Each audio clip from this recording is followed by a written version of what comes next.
Jorden Peterson, you've said that men need to, quote, grow the hell up. Tell me why. Well, because there's nothing uglier than an old infant. There's nothing good about it. People who don't grow up don't find the sort of meaning in their life that sustains them through difficult times, and they are certain to encounter difficult times.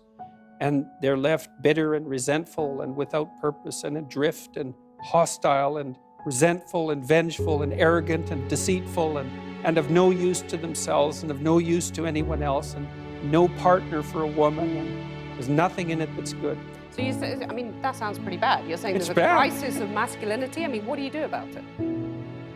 You help people understand why it's necessary and important for them to grow up and adopt responsibility, why that isn't a shake your finger and get your act together sort of thing, why it's more like a delineation of the kind of destiny that makes life worth living. I've been telling young men, but it's not, I wasn't specifically aiming this message at young men to begin with. It just kind of turned out that way. And it's mostly, you admit, it's mostly men listening. I mean, it 90% of your audience is a male, Well, it's right? about 80% on YouTube, YouTube is a male domain primarily. So it's hard to tell how much of it is because YouTube is male and how much of it is because of what I'm saying.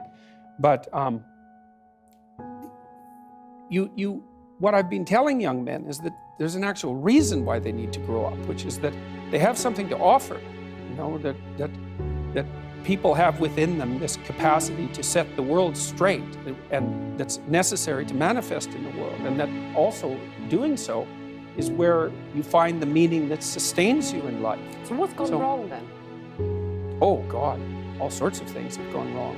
I don't think that young men hear words of encouragement. Some of them never in their entire lives, as far as I can tell. That's what they tell me. And the fact that the words that I've been speaking, the YouTube lectures that I've done and put online, for example, have had such a dramatic impact is an indication that young men are starving for this sort of message, because like, why in the world would they have to derive it from a lecture on YouTube? You know, they're not being taught that it's important to develop yourself.